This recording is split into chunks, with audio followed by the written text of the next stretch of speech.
Hola, welcome to Spanish in Scene, tu escuela de español. Today, we're unlocking a completely new way to use the verb tocar. Here is our game plan for this explainer. Section 1. Beyond just touching. So as a Spanish learner, you've probably been taught that tocar means to touch, right? Or, maybe to play an instrument. But today, we're looking at a really exciting alternate meaning. In this specific context, we're using tocar to mean to get, to receive, or to be entitled to something. But wait, this isn't just about getting a standard package delivered in the mail. It specifically applies when someone gets something by pure luck, by chance, or through some kind of distribution or assignment. Just imagine drawing the short straw, or even better, winning a raffle. That is exactly the feeling behind this verb. Okay, so how do we actually build sentences with this? Let's break down the grammatical formula together. It's honestly quite simple and incredibly logical. You just start with an indirect object pronoun. Then you add your verb, tocar, and finally, you add the thing that is being received. Listen to how beautifully this flows. Me tocó un regalo. That perfectly translates to I got a gift. Notice the rhythm there? Pronoun, verb, thing. Simple as that. Section 2. The Golden Rule. Now here is the golden rule, and it's absolutely crucial. The object is actually the subject. What does that mean for us? Well, it means the verb tocar completely ignores the person receiving the item, and it only agrees with the thing that is received. So if the thing received is singular, like just one single strawberry candy, you use the singular form, tocó. Me tocó un caramelo de fresa. See? I got a strawberry candy. But if the things received are plural, like some candies, you literally must use the plural form of the verb, tocaron. And yes, this is true even if you are the only person receiving them. Me tocaron unos caramelos de fresa. We use me tocaron because caramelos is plural. The verb agrees with the candy, not with you. Section 3. Identifying the receiver. So, moving right along, to show exactly who gets the item, we have to use indirect object pronouns. You probably remember these from your very first classes. Me, de, le, nos, os, and les.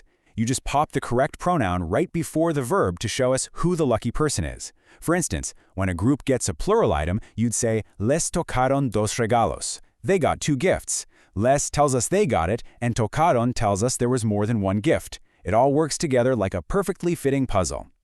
Now you might be wondering, what if I really want to emphasize exactly who got the prize? Well, you can totally add a plus the person's name or pronoun right at the beginning of the sentence. But, and please hear me on this is a very strict rule. You must keep the indirect object pronoun as well. You absolutely cannot drop it. Here's how it sounds.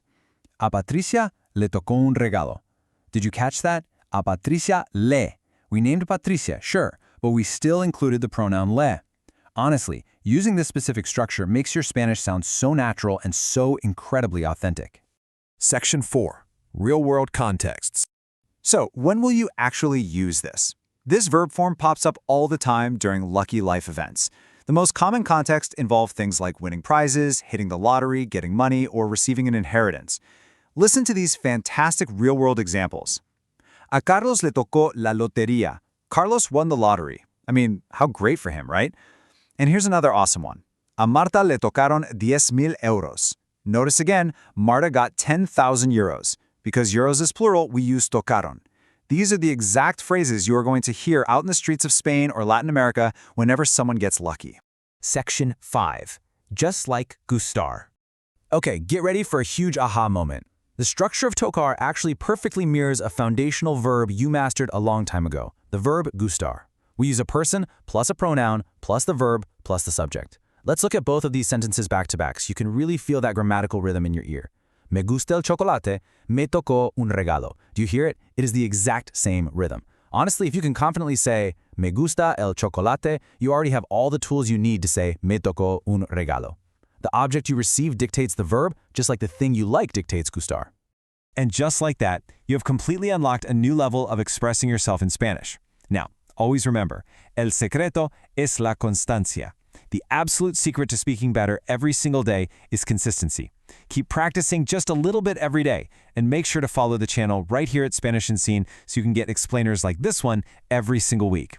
So what lucky thing do you hope you get to say me tocó about next? Adiós, nos vemos en la próxima clase en Spanish in Scene. Spanish.